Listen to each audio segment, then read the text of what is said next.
Black culture, right? Culture that did not just form when we reached the shores of America at the bottom of a slave ship, but culture that was infused with so much power and presence and reality from our heritage as African Americans. And our African heritage is what we are going to talk about, how it is infused in the work from books to music to the arts and film as well. So today we have a panel, and they are all here to not only talk about their or give us their take on writing for the culture and building the types of art and work that is going to empower the Black community, but also here to answer questions from you. So we will be here for 2 hours, and we are here to answer any questions that you have. You can drop those questions in the chat box on Facebook, or if you go into our StreamYard, if you see there's a link in the post you're probably looking at right now, you can actually sign up and make sure that we can see who you are and see your questions. So we're all here for you. So we're talking about writing for the culture, and let's just stop, give everybody a breather. We've got 2 hours. It's going to be dynamic. And before we get into the heat of things, let's first let you see our new promo for our Pen Posse podcast.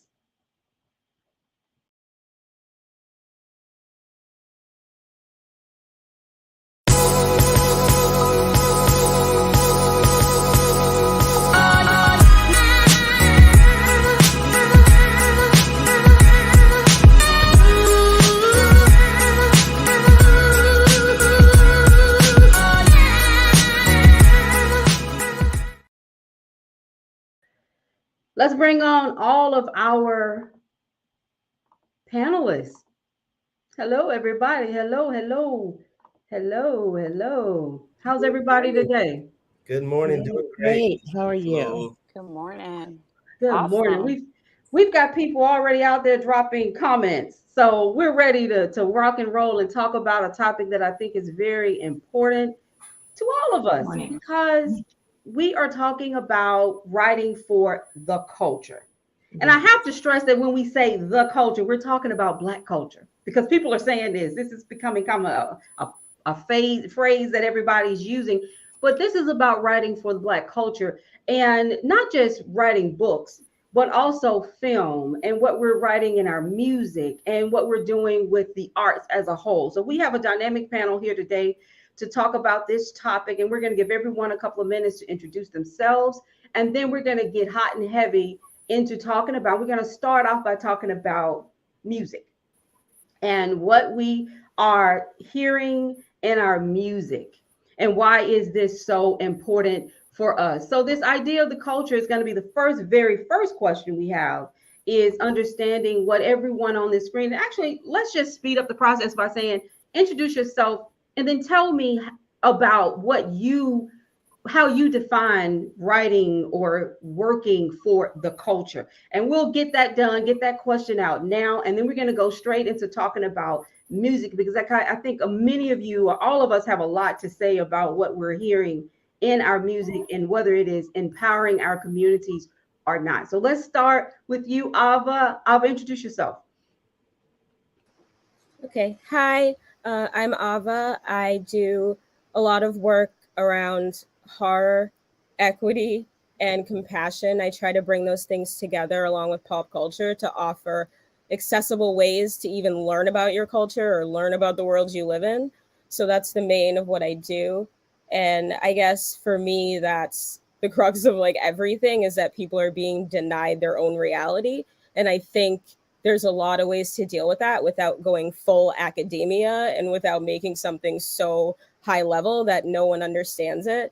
And horror is the most popular genre. I mean, it always knocks it out at the movie theaters. It's always really good with, its numbers. So I try to bring those things together, and so far so good. So that's like what I've been up to.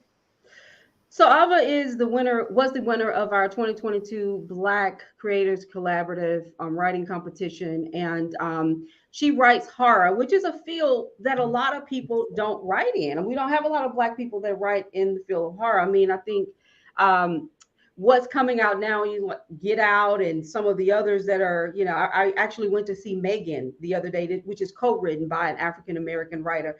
I loved it, and I thought it was really great. So talk to us about this idea of writing for the culture. Why do you think it's important as a horror writer that you keep in mind, or that you are doing everything you can to infuse the culture into that work? Talk to us a little bit about that. Okay, yeah.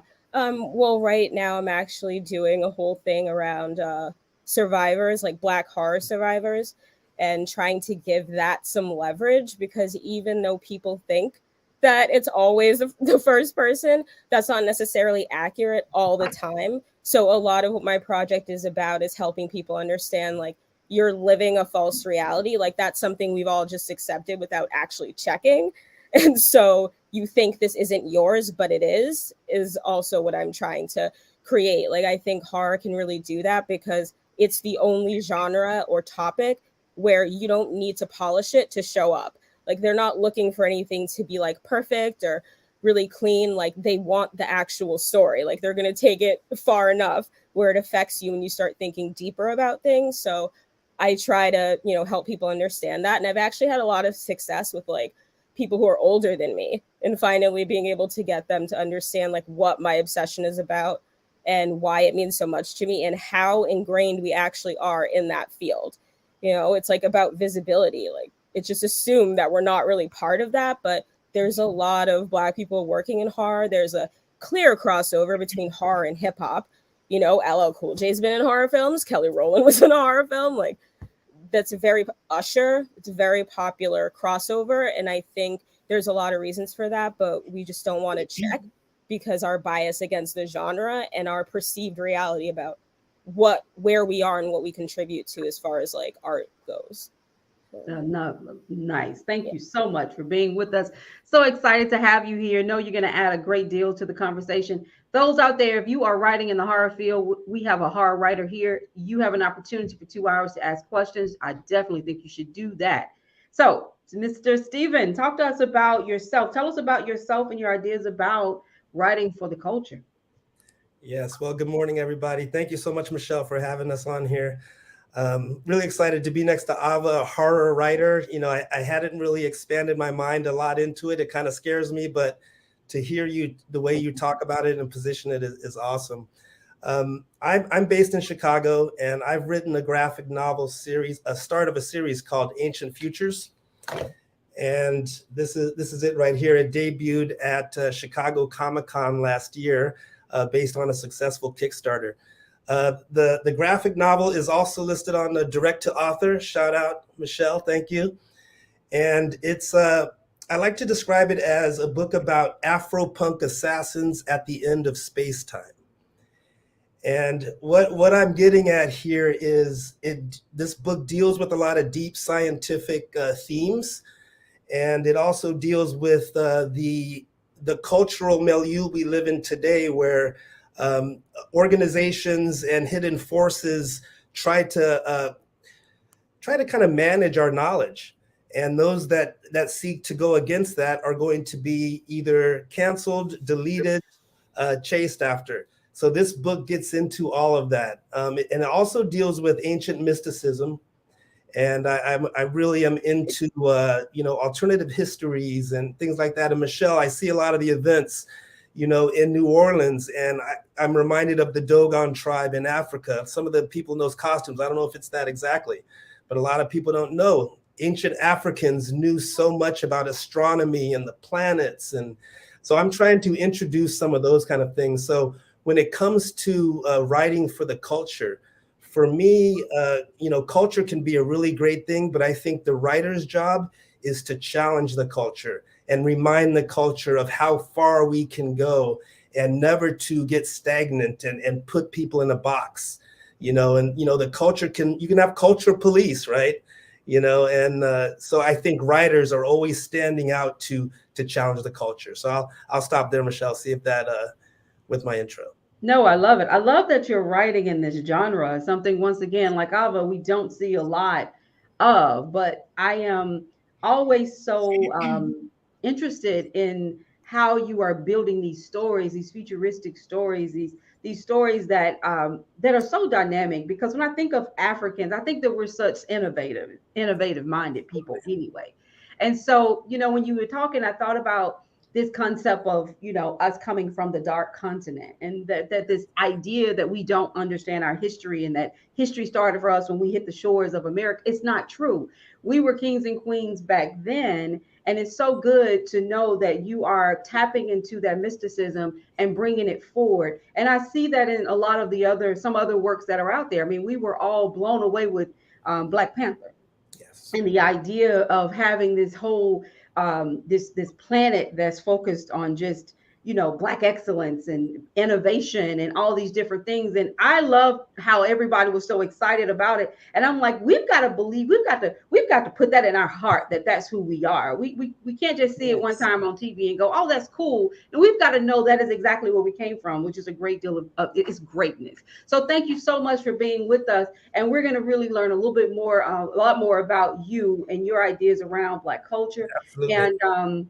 And we're going to tap into your mind about how the past has impacted the future or the present, and how it will impact the future when it comes to our stance on music and books and film and different things like that. So, Miss Paulette, our author Paulette, how are you doing?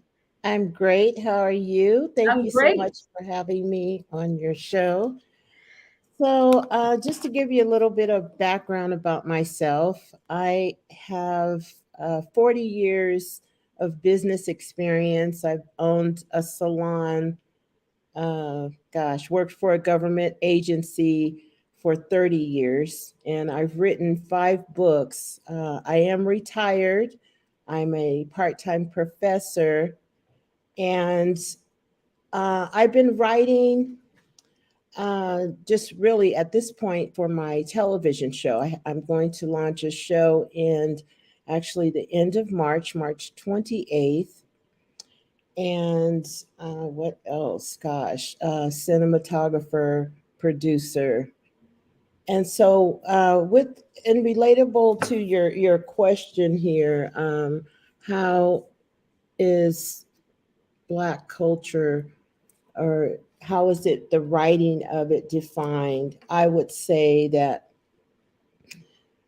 when I started writing for children, I started writing a book for my granddaughter, or I wrote a book for my granddaughter, and I realized that her experience going to dance class, is called Layla Goes to Dance Class, and the work that she put in, the practicing, the recitals, and it's vigorous for a child. And I thought that would open the door for other little girls that are thinking about dancing, entering into that world. And so when you talk about how does it impact our culture, we have to show our young people, we have to give them that vision and inspire them, empower them that they can do anything.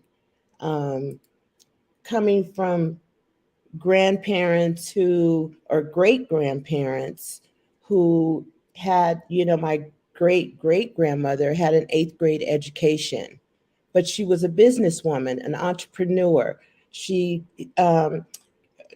allowed 13 women that were mentally challenged, that were not Black, into her home, and she took care of them. And with that, she was making $20,000 a month in the 60s. So she was able to send my grandmother to USC, private college, graduated, boarding school, all of that. And so these types of stories, our history, is so important to empower our young people. And as Stephen spoke about, managing our knowledge, that's been the problem the whole time, that the information has been really, what's the word I'm looking for? It's been kept from us. We're only allowed to receive certain types of information over the years, and we've had to go underground to get information, to learn about things that certain people don't want us to know. And so as we have evolved through education, through writing, and just expanding, I think the internet has really allowed everyone to learn about anything. And so we have to utilize that. That is a traffic tool to communicate to our people. I recently did an interview, and I'll just be real quick with this, with a friend of mine who went to Africa. She was actually, they crowned her as queen of a village. And one of the things that really touched me was that they did that because they wanted her to tell people here that, you know, that their people were taken from us, and that we want those people back. We want them to know that we love them, and that, you know, and when I looked at the people, they looked just like us. Like you see somebody that looks like somebody you know. And so with the conversation, I think that it is only our duty to just empower and show the richness of our culture. That video, it did not show hungry people starving and all of that. These people were laughing and jumping and singing and dancing. I mean, I was crying watching it because I thought it was a big lie. That only time we see pictures of Africa, they're all bones and skin, and they're suffering. And this was not the case. And so well, we really love that. That's excellent. Thank you so much for being here and for adding that to the conversation, which is going to be really what we talk about, is this journey that we've had as a people. Yes. And, you know, there's so much happening now in the world that's trying to get us to forget or trying to erase our history, because what happens when we really know the truth? You know, right. And that's exactly what you're saying, is that your joy was like seeing their joy and understanding, and they understanding that we were great people. We come from greatness. Yes. And so that's why I believe, and we can get into this at some point, but I believe that's what the book banning and all that stuff is really about, is that the internet has opened up a great line of communication where we can tell our own stories. We can control our own narrative. Yes. I don't have to wait for a big time publisher to publish my book. I can publish it myself, or I can blog about it, or I can post about it on social media. I have communications in my hand. I literally can create. And I have a PR firm, so I know this. You can become your own media outlet in some way. Yes. Now, there's a lot of misinformation there too. I'm not celebrating it, but I am celebrating the opportunity to control the narrative about who I am as an individual. So the more we have that control, the more we can dispel what has been told to us or not taught to us. Yes. We should have been learning the truth. We learned a hybrid of the truth about our history. That has generated a great deal of fear for many people. And so that's why I wanted to talk about this topic in this month, Black History Month, to talk about this culture and why it's important that we tell our stories, whether it's horror, sci-fi, children's, general fiction, erotica, whatever. We need to control the narrative, and we need to take control in some instances, which I think is kind of the situation with music. We have to learn to get in front of it a little bit more so that the music is more empowering. So thank you so much for being with us. We're definitely going to learn more about your children's book. And congratulations on your TV show. I'm just happy to have you here. And for the record, everybody, I don't know everybody here, okay? I pull people based on they submit, we select, and most of them are all new to me. I only know Avie. I know Antwan because he's always posting. He's always supportive, and I know I see his activity on social media. But this is why I do this, because we want to have different views about these topics. So, Dr. Kat, please introduce yourself. Good morning, everybody. Thank you, definitely, Michelle, for creating the space. I think that's so important. I'm Dr. Kat, and so I come from a self-help point of view, nonfiction. My background, I'm a clinical social worker. And so I focus on writing that is culturally relevant and really helps us relate. So my latest project, it's affordable. Check it out. Having the last say is a guide for end of life planning. So we all play different roles in life, right? You may be a caregiver, you may be a mother, you may be a daughter. So depending on your role, or a son, or whatever, you need a guide, you need tools, you need a mechanism to help you through it. And you need people who can relate to your situation. So that's really where I come from. And I think that it's so important for us to have people that can understand, hey, what I'm going through, what I may be facing. So a lot of my work is dedicated to our experiences from the workplace to family. And my next project will be working with Black women and how we see ourselves. So you asked the question about the music. I think it's so conflicting when we talk about music, because at some point as a woman, right, you want to be appealing, you want to look good. You know, we spend a lot of money investing in ourselves. On the other hand, we don't want to be talked about in such a negative way sometimes, or do we? It depends. And do we feel guilty about that as well? For in a moment when I want to feel appealing and look good and someone is appreciating me, to the moment, okay, now you've crossed the line and you're calling me out my name and now I'm feeling disrespected. Mm-hmm. So, you know, and then what about the females that are just, you know, for me, it's so out there. But is that wrong when you're using explicits? You're really targeting like, hey, this is who I am. So that conversation with the music is so deep, but so relevant. It's where can we keep the fine line? Where can we set the boundary? And also respect those that are completely comfortable with expressing who they are to the fullest, you know, but for others who may feel like, well, hey, you know, I don't want to be called out my name, you know. And another thing that you talked on too, and I think is very important, is the narrative. And so that's what I'm excited about this panel today, is because we're all writing the narrative, right? Mm-hmm. And one of the projects that I worked on, I talked about, especially in the workspace for Black women, how the narrative is already written for us. And we spend a lot of time going against the narrative, but what we should do is do what we're doing today, is creating the narrative and controlling the narrative. So thank you, Michelle, and everybody for having the opportunity today. And I'm very excited to be here. Thank you. Thank you for being with us as our self-help writer. We wanted to have people in different genres, and this is great because a lot of us are writing self-help books. Something I learned with the Black Writers Workspace, and for those of you who are not on the Workspace, we've got over 13,000 people on the Facebook page, so please join our private group.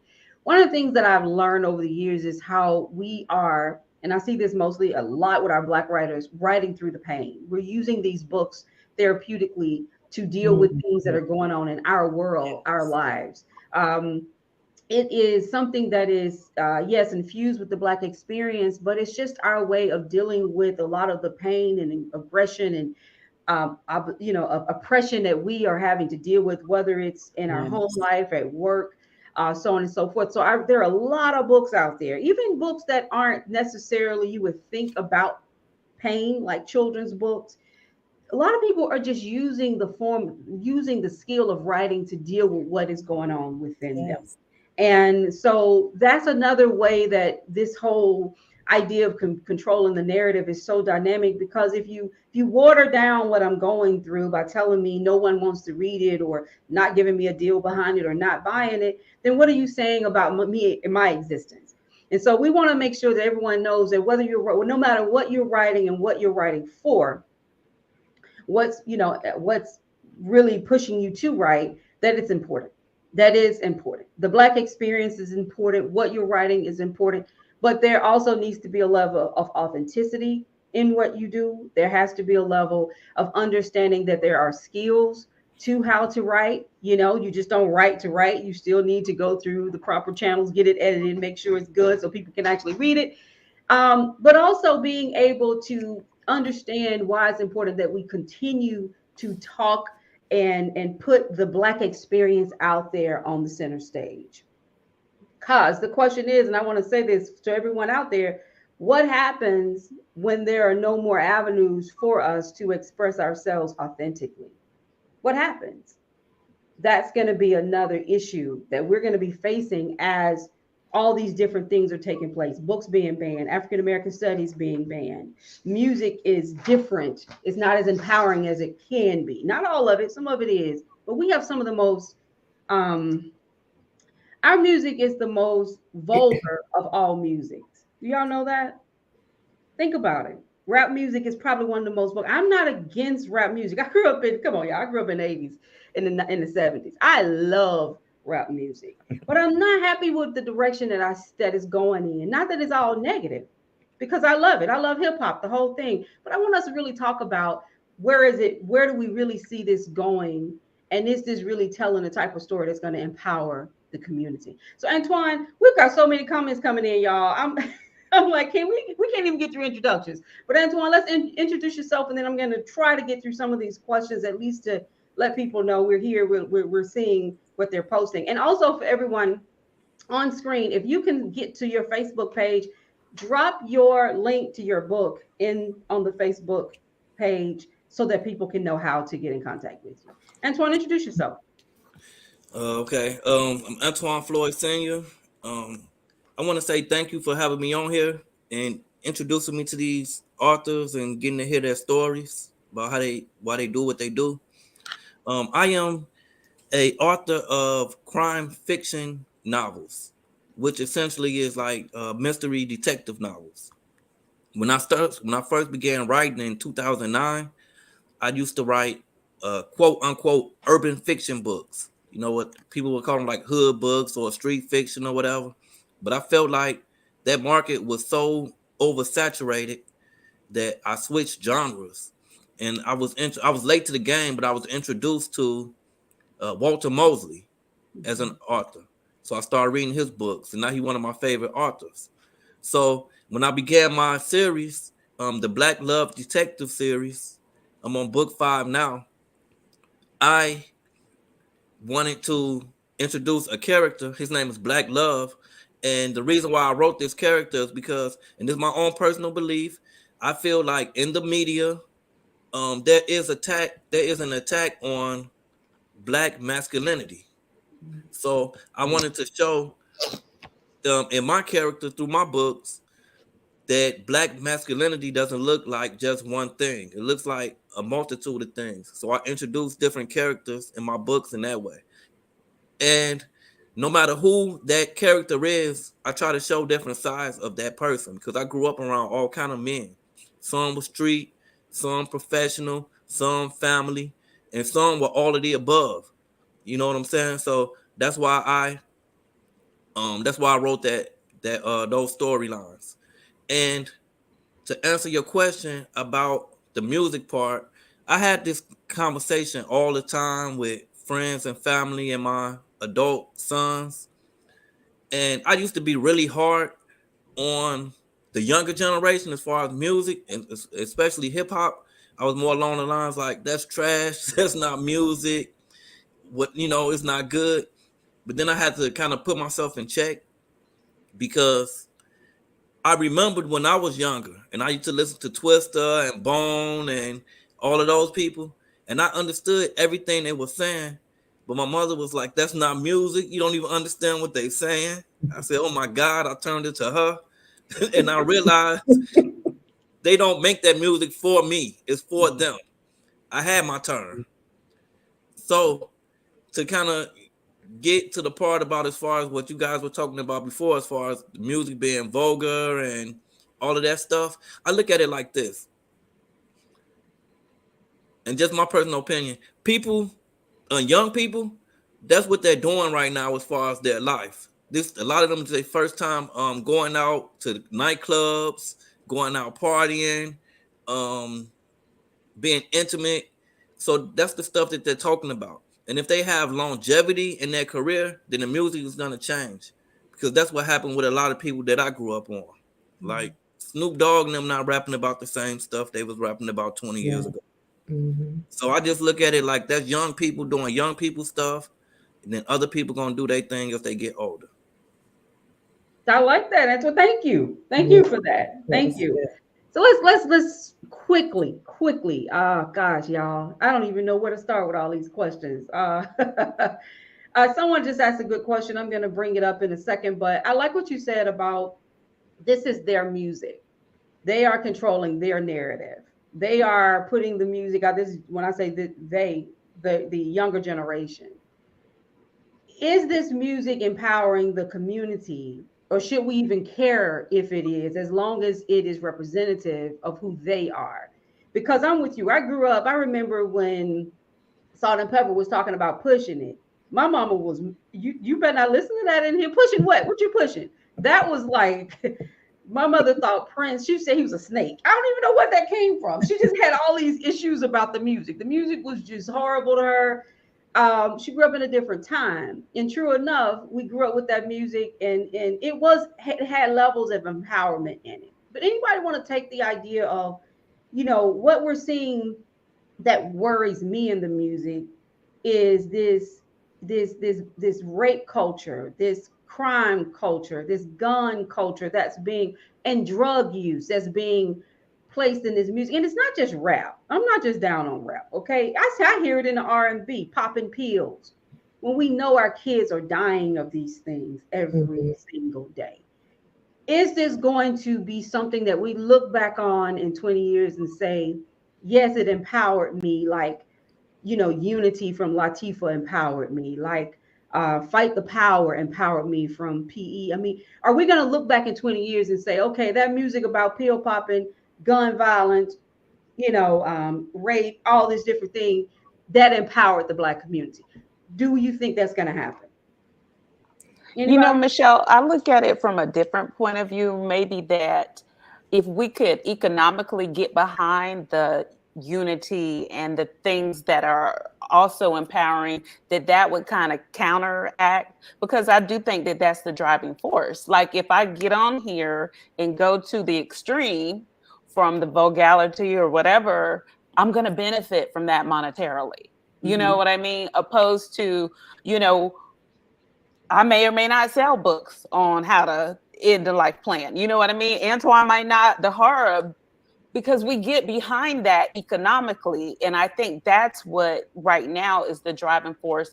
And I do agree with you in terms of, hey, is this really what we want to leave as the legacy?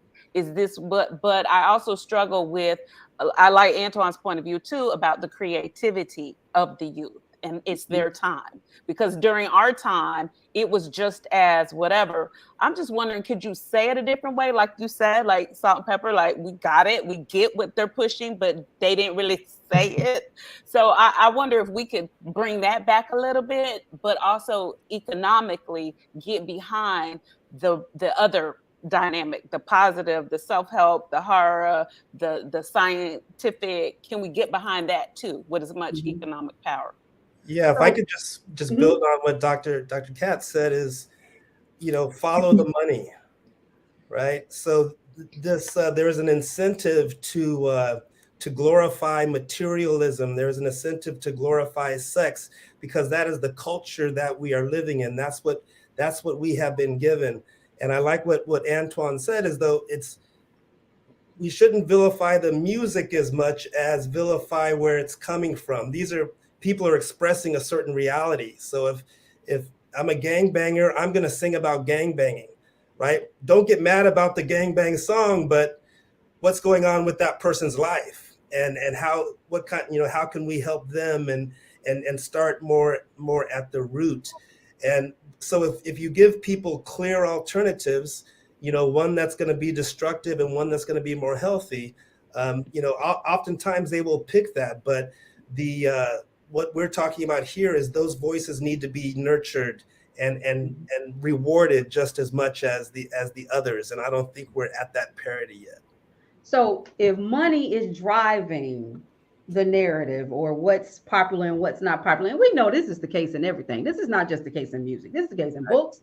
This is the case in film.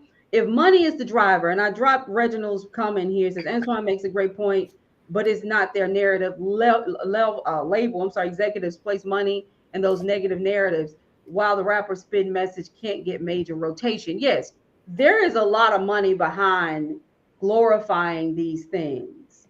Now, there are also a lot of conspiracy like ideas out there about record labels and the powers that be wanting rap music to go in this direction to fill prisons, because prisons are privately owned, and the more bodies you get in, the more money is made. And if, you know, we know prisons are filled with Black people. So I won't sit and say I believe that or not. I'm not sure. Wasn't there. But I can say this: if you're telling an authentic story, I support all that. If you come from the hood and you have experienced some horrible things, and we know people have, and they rapping about it, tell your story. I mean, tell it, be raw, say it the way you felt it. But if it's just about trying to get your record in rotation and you are hurting the culture or the community, I have a problem with that. Anybody want to chime I'd in? like to chime in. I took a couple of notes about what everyone is saying, and I really enjoyed just everyone's input. So, first, with regards to music, when you go back in time, like in the 60s, even further back, our culture, we are the ones that brought music to this country. And not only that, we were given opportunities to make music. But as you said, it was through the companies that were not owned by us. We were singing songs that, even on the label, for example, there's some Christmas songs that were played during the holidays. I knew it was, let's say, Natalie Cole, not Natalie Cole, someone further back, but on the label, on the album cover, it was a white person, and that wasn't the person who was singing. And so when I asked my mom about this, she was saying that a lot of the music back then, Elvis Presley, his sound, that was not his sound. He stole that from a Black man who sung like that. And so when you talk about where we are musically, the kids now are able to control their music. They're able to distribute. They're able to, get achieve certain roles within that industry, and they're learning that industry. And so we had songs in our day. I remember that song White Lines. That was about cocaine, but it was a good song in the club. We loved it. Not to say that we were doing those drugs, but it was a fun song, just like some of the other ones. And so as we get older, we become our parents in a way, like, oh, what are they singing about? Switch over to Ice Cube, who else? DJ Quick, Sugar Free, all of those people. When they're rapping, those hardcore rappers, and I'm in California, I'm on the West Coast, so I grew up with all of those hardcore rappers, and I loved it. I love the beat, I will say. It was the beat of the music, some of what they were saying, but some of those stories are real stories in the neighborhood. So we have to look at it as a form of communication. That's what's going on. We don't like it, but they're telling their story. And so we have to recognize maybe there's a different way to say the story, not so graphic or explicit or promoting violence. But that is what's in the culture. That's what they see. That's what they're living. And we don't want to associate with that, but we need to address that. And so I think that that's that's a way to get the voice out there to say, hey, this is what's happening over here on the streets that you don't want to go down. This is what it is. You don't like it, but here it is. And we need to make money so that we can try to do better. So I look at it in that respect, not, there's good and bad music in all genres, I'm sure. But with us, we are building. And now we're at a place where we have control. We can control our music and producing and writing, as you said, writing, switching over to writing about pain. And I get a lot of interviews about people writing about the pain that they've gone through. Right. We're gonna have to move on to a couple of other questions here. I'm sorry about that. We've got a lot of them coming in. Oh, no, you're fine. But we just got a lot of questions. It was just so much. I was like, oh my goodness, it's just a lot. I was just writing little notes about because it was just stirring up, so much for me. Well, we have a comment here that says, I think it's important to remember that many artists may not be out to create for the culture, but to simply make art for art's sake or to make money. It's what's being given larger platforms that becomes what defines the genre, unfortunately. I think it's important that we know that money is going to play a big role in this. Everybody is not rapping about hood life because they're really trying to tell a story. Every writer ain't writing what they writing because they're trying to tell a good story. They know that there is a point where it's going to exploit a world that people still see as very unique to them, and they can make money off of it. And so I just think that it's important that we become good citizens of this craft of writing by thinking about who's going to hear this and how they're going to respond to it. You're right. There's always music. I remember when F the Police came out. And it was like, whoa, how can you say that? That's horrible, da da da. And now Ice-T been on what? Law and Order for 30 years as a police officer. I know. It really is. The world is different, I get it. But we do, as writers, we should be considerate of what is happening, because I do know the drug phenom of the 90s took hold. I do know those things were there. Gangs, gun violence has been around for a long time, but we are at a point in history where things are getting so bad. So the question I have is, where's the positive rap? And if we can fund it and control it, why aren't we funding it and controlling it? Anybody? Yes. I'm glad that you said that, because that's exactly where I was going with this. My next response, it relates to everything everybody just said. Okay, so I've heard several people, and I've been reading some of the comments. People have been saying money is a factor. Yes, money is a factor. And you have to ask yourself, if you were in their shoes, if you're in the projects and you have nothing, and they're telling you that I can make all of that go away and put your mama in the house, or your mama never have to work again, you just got to cuss. I don't know anybody out there that's not going to cuss to get their mama out of the projects. So let that be said. So let the people get the money. The second thing I have to say about that is, yes, there is other music out there that's not talking about that stuff. But I have challenges for people. One of the challenges is for the artists. If you want more people to listen to your stuff, make it more like make it more appealing. That's all I'm trying to say. Make it more appealing to the masses, but still talk about what you want to talk about. It can be done. Everybody here said we're very creative, so we can do it. The second challenge is everybody who want to hear that type of music, they say that the mainstream is not putting it out there. You can stop with that argument, because the mainstream will never put it out there. It's out there, but if you want to hear it, you're going to have to do your due diligence and go and look for it. It's out there. They have these platforms, so you got to get out there and look for it for yourself. It's not going to be in the mainstream.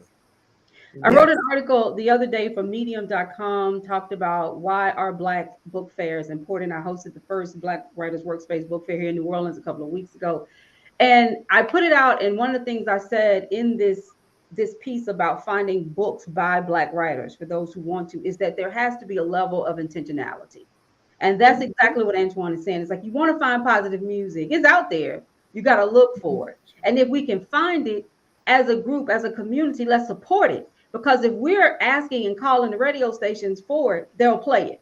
If we keep it, if thousands of us are saying, no, forget that crap that you playing as, degrading women and everything, play this song. We have to learn to stand together as a community too and back what's good. Because if it's about money, then where the demand is where the money is going to flow. So if we can support these positive rappers, I'm with you on this, Antwan. I grew up in the projects. I get it. If someone would have said, hey, I'm gonna get your mom out these projects and I'm gonna give you X number of dollars, I get it. You're right. That motivation to eliminate poverty is so powerful. But you also have to know that I believe this, a lot of these creators, because we're all creators, at some point in life, whether you're 30, 40, 50 years old, been in the game for 10 years, 20 years or whatever, at some point you got to look back at your body of work and say to yourself, is this representing you? These rappers these people who are saying these things at some point, just like us, our books are going to outlive us. In 50 years, for me, I'll probably be gone 50 years from now, but somebody will be reading my book. What is that body of work I want to put out there? So I just hope that all this talent that's out there, we're not losing it to this crabs in a bucket, get the money, and we're not thinking about the longevity of how it's going to impact the community and what it's going to look like for us. Because something else that we're not talking about, I have a 16-year-old son, and I'm a big social media person. I track everything on social media. About every month, a rapper is killed. Think about that. If anybody follow these young rappers, shot to death in their hometown, drug overdose, suicide. Now that's something I didn't see growing up. That's something our rapper's still around. LL on TV, still look like he's 22. All right. That's something I did not see growing up. So there is a connection between, there could be a connection between what is being said and how people are living. So if you're just trying to get paid, okay, you want to make your money, tell your story. But there is something going on in this culture that our rappers are being murdered, killed, suicide, drug overdose.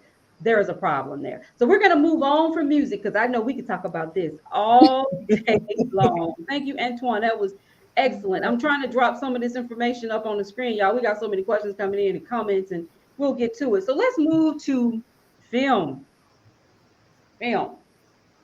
Wow. I love movies. Watch them all day, every day. There are more Black people in movies that I see now on these small screen movies like Hulu, originals, Netflix originals. We're seeing more. We're seeing some different faces on the big screen too. But are we controlling the narrative? Are you liking what story is out there about the Black experience? Betty, let's start with this. What's your favorite Black movie and why? Avie?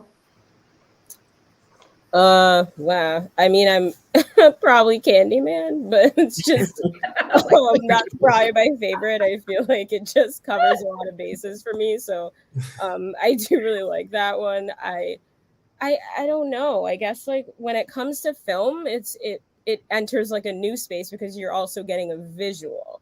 Because like with audio, you can make up your own reality about what this person looks like or what they're describing. But with film, it's something that people can actually watch and absorb. So I do think that that's a place that actually is more sensitive to like inaccurate portraits and like typecasting or things like that. Because it's when you're looking at someone, you're not really deciding how you're treating them. It's already been programmed in a way. So when people are seeing the same kind of characters and getting these awards, like for example, Denzel Washington has been in how many films, but they give it to him for Training Day.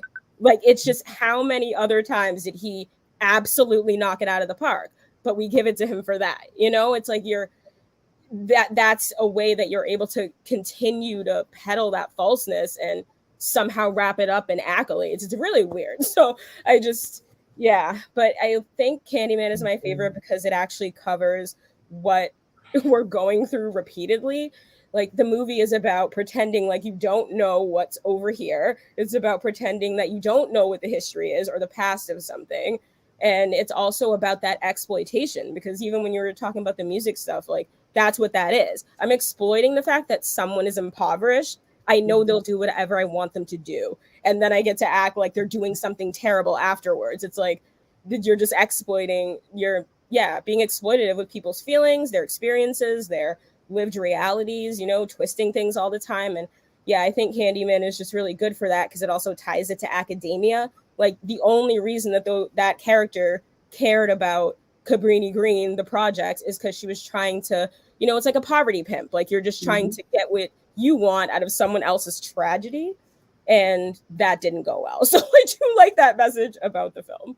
So that's great. Oh, you know what, Alva? And we're going to get used to Stephen, you're coming up next. You just broke down everything for me, because that is exactly what I felt. First of all, I love Candyman, and you're right. I mean, it is very exploited. I never made the connection. You have, like, said and really watched this movie. The connection, the exploitation that the white, she was a professor or something. She's doing a story about. Yeah, she's doing her dissertation, basically, about urban legend and Cabrini Green. And, like, even there's, like, a scene in the very beginning where she's trying to interview somebody, and they're like, it's a Black woman, and her friend, they're both Black. They basically are janitors at this school. Never spoken to them before, but as soon as the woman's like, oh, she lived over there, she's like, oh, can I talk to her? And it's like, you've never spoken to this person before. Like, you're probably not going to do anything with the information other than write it into your report. It just, this idea of just, like, siphoning off of our pain so you can look like you potentially care about something is absolutely annoying. So, and that does tie very well into what, Antwan, what we're talking about with the money and the poverty. And yes, that is exactly a lot of what I see. There is a great deal of exploitation there. But once again, I'm not putting the onus just on the industry, film or music. I'm putting the onus on the creator. You have to have a level. It was something that Lizzo said the other week when she won a Grammy. She said, I decided a long time ago that I was going to make positive music. That was a decision she made. That was intentionality. And she said, I have been ridiculed for it, put down for it, but I want to make positive music. And that is something that we have to think about as we do, and as we look at these different genres, different areas, where books, films, or whatever, is that, yes, the industry is going to exploit us because they figured out they can make money off of it. But who are we as creators to say do we want to put this kind of thing out? Stephen, talk to us about what you've learned. Well, your favorite film, Black film. Why is your favorite Black film? And what do you see as some of the challenges in this industry when it comes to how they tell the Black story? Thank you. I wanted to, because you cut off the music part, and there was someone I wanted to mention, but he actually is in film too. So I'm going to kind of get a 2-for-1. I just want to bring up as a great example that's a stark contrast to what we're talking about now is the work of Saul Williams. I've always followed Saul ever since Slam, and always inspired me as a poet. And I do poetry and spoken word. That was greatly inspired by him. He got into music, into doing his own form of spoken word / hip hop. And recently he just came out with a movie called Neptune's Frost, which is an amazing film. I don't know if anyone on the panel has seen this one, but it's a very ethereal story about Africa, about people working in these lithium mines, making chips for our cell phones. That's a very exploitative culture. But he just brings this beauty of, again, like we were talking about at the very start of this, how the imagination and the creativity and the intelligence that drives all of our technologies today did start in Africa. The drum, the original technology. Even Nikola Tesla said, you want to understand reality, it's about sound and frequency, right? So percussion, drums were the original technology. And so Saul William really gets into this, but as an artist, he's flourished. And he doesn't follow, the typical, hip hop milieu. So I really love that film because I said earlier, the writer's job is to challenge the culture, right? Mhm. You know, we're talking about Black culture here, but the true impresarios are pushing that forward, right? Black is the presence of all cultures. Black is the presence of all color, right? So another person that does that really well is I like the work of Jordan Peele. You know, Nope. You know, is a great film, and he's actually tying into the zeitgeist of the UFO phenomenon, which is something that I know you don't have on the agenda here, but it's a stark reality that we're all facing. And you know, so as a Black artist, he is bringing that into our awareness. And you know, I think that, you know, that's what I'm trying to do too. I think there's a lot of knowledge that we've lost that now we need to face it, because the time is now, because of the times that we're in. Things could go either way. It's a little touch and go. So yeah, I just wanted to bring those up as some really great examples. Great, great. Love that. Love that. Anybody else want to talk about their favorite film and why it's their So favorite? I got a few. I'm not gonna take a lot of time. I love Malcolm X, Spike Lee, Denzel Washington. I just think it was well done at the time. Told his story. I love Malcolm X's story in terms of he stood up for what he believed in, and he paid the ultimate sacrifice. He just speaks to me. I like The Help, not necessarily, but I just like how, once again, I'm not in a position of power, but I make you a mud pie, and then who's in power now? And everybody knows about it. So I really love that storyline and that story. And then I'm feeling The Woman King, because I need to see people who look like me. I need to know where I come from. I need to know why you perceive me as aggressive. But really, I take it and I feel like I'm strong. I feel like I am who I am, and I know why, because of where I come from. So You know, it's so funny. I'm liking what I see. Shout out to Mhm. Tubi, because I see a lot of independent films. Oh, go ahead. Mhm. No, I see a lot of I'm sorry. independent films on Tubi. So, but I like what I'm seeing in terms of us. You know, I'm going to say a couple of things about film, and then we're going to get to our next person who wanted to speak up about it. Is that, first off, from my understanding, in the 95 years of the Oscars, there has never been a Black director to win an Oscar.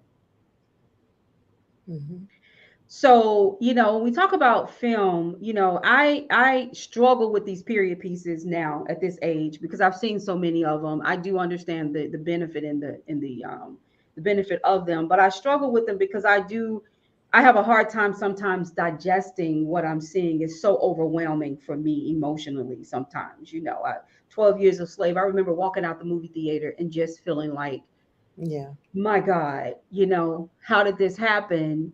But also wanting to say, now I need a film out there that's going to balance the joy, the Black joy that we have. Everything, if you listen to what we're talked about, too much of what we're saying, from music to film, and we're going to talk about books, is about a negative. It's about a negative, no matter what. I love Malcolm X, first book I ever read at 13 years old. But a great man murdered by someone that looked like him. It's too much of a negative. Let's talk about where this film industry needs to go in order for it to really empower us. I get the history that we're seeing on TV. I love The Woman King. That was one of my favorite movies. And what I worried about with it is, after I saw The Woman King, there were so many African Americans mad about the movie because they said it did not talk about the fact that this tribe sold Black people into slavery. It did.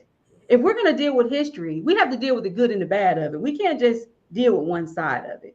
So those are some of the things that challenge me. Now, what I see on the small screen is more diversity than I've ever seen. And I do say that happened after the unfortunate murder of George Floyd. There was more diversity because more companies are going, we need to be more inclusive. We need to look like we're doing X. So I'm seeing more diversity on the small screen. I love it because I like to see people that look like me. And I don't mean just Black. I mean full figure women falling in love. Right. I'm seeing things I've never seen before. I watched a movie the other week that had an older white woman who was having an affair with a Black escort. Like y'all, I was like, whoa. I'd never seen that before. So let's talk a little bit more about film. Anybody else want to add? I'll tell. Oh, go ahead, Antwan. Okay, I'm gonna be real quick. Okay, so I was thinking while everybody was talking, and I was trying to figure out what my favorite movie is, and it keep coming back to these same three, no matter how many movies I watch. One is my favorite movie is Hoodlum with Lawrence Fishburne about Bumpy Johnson. Yeah. That was one of my favorite movies because he wins in the end. He outsmarts all the white folk. I went to see that movie 5 times when I was younger at the movie theater. So that's one. The second one is Carmen Jones. My auntie put me onto that when I was a little boy, and I don't care if I turn the TV on, I don't care where it's at, I'm gonna sit down and watch it. I love that movie. It's a great tragic love story.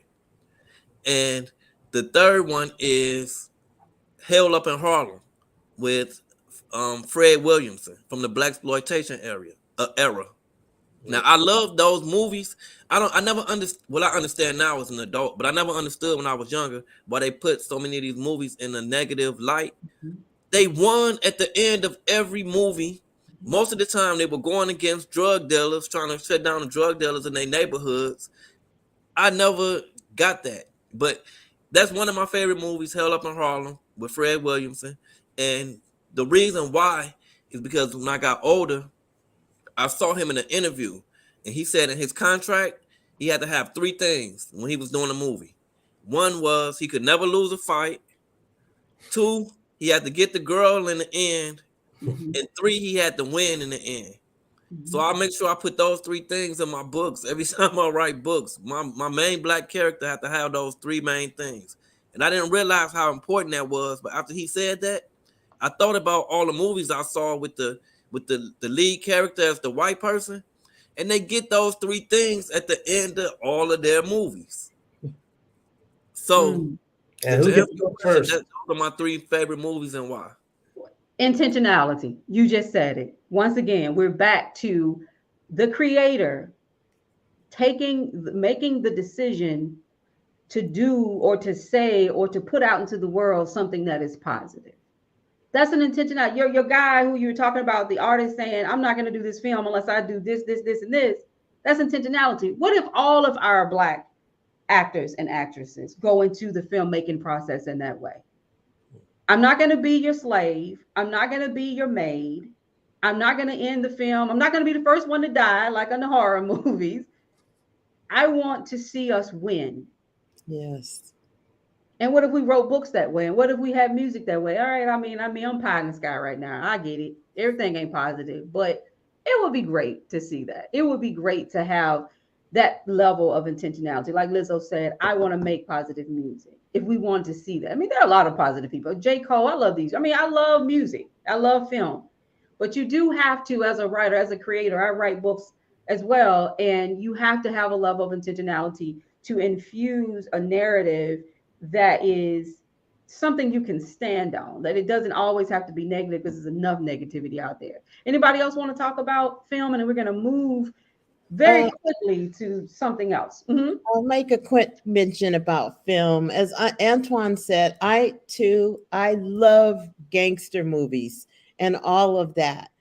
Not so much for what they're doing, but it shows the organization, the business mind of a kingpin or those.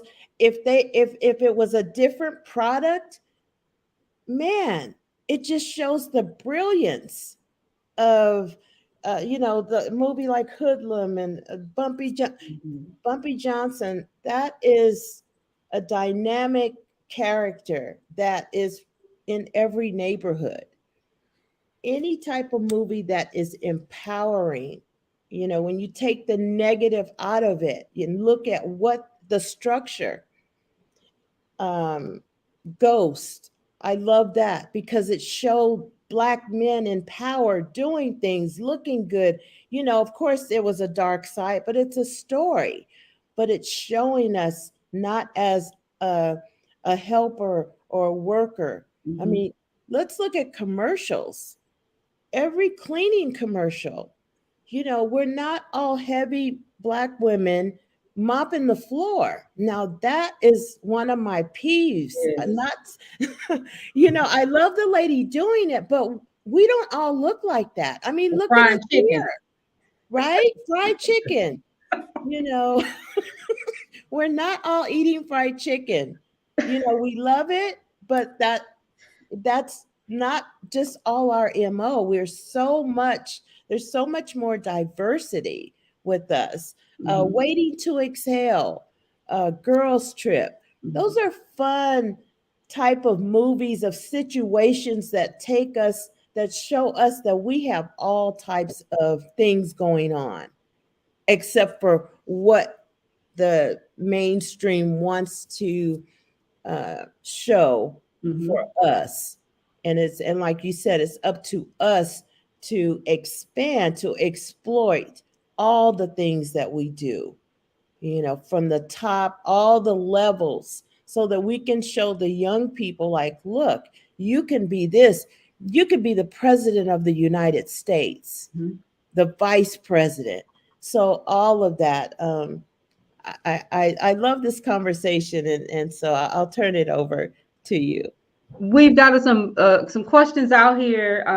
I'm going to try to get through a few, and then I want to talk about social media, because we cannot talk about mediums or communication tools without talking about social media and what is happening and what is going to be the conversation in 20, 25 years about what we're seeing on social media, how it's impacting the Black community, if it's impacting the Black community, good or bad. It could be a positive. I can give you 5 or 10 positive things I see when it comes to the Black community, what we've been able to benefit from social media. But then there's the other side of it, the influencer side. Who are we being influenced by? What does that mean to be influenced?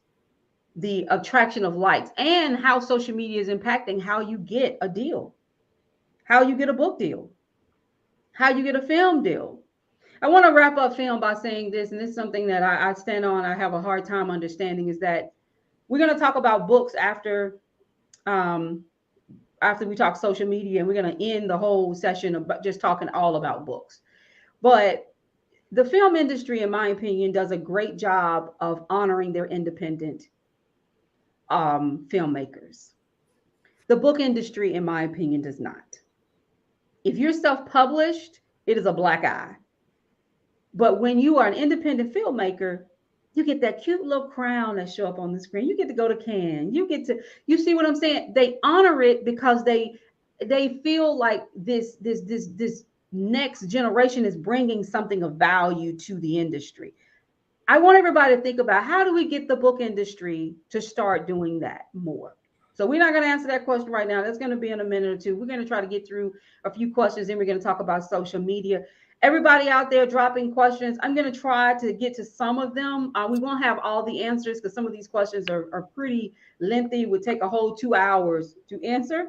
So we're going to see if we can get a few of them up on the screen. Let's see. Inspiration of writer comes from multiple sources, issues, solutions. How to get to solutions is multiple genres. What makes you want to hashtag the Black experience before writing anything? Anybody want to take that? Well, you know, I'll start off. Earlier, I talked about how and I like the word intentional. I love that. That was my intent, to really, my audience is people who look like me, people of color, focusing on those cultural issues. So that's where I start from. But I also make a commitment too to support others. So just like today, I'll go and I'll buy your book. I'll support you economically, because I do think that it just starts there. But I just didn't see anything that was out there to help me with my everyday life struggle. And so I wanted to start contributing. And I found that telling my story, sharing my experience, giving my advice has helped others, and putting it down in writing. And that's where I started from. Okay. I like So to this, comment okay. on that. I agree with that, Dr. Kat. And so basically, interviewing other authors, I interview a lot of women authors and Black women authors, and they talk about their pain. And when you look at that and you hear their stories, as I tell them, it's a healing for them and the person reading it because it's a cleansing. And so, writing your story, I've written a story called Daddy Issues, my book, Daddy Issues, because it was a pain dealing with my father. And so, doing that, I didn't know other women had daddy issues either. And so, the feedback that you get from that, the communication, it's a cleansing for on both sides. And so, as much as we don't want to lean to that, we're actually helping each other through therapy with these because we don't go see therapists. We don't talk about our pain to anybody.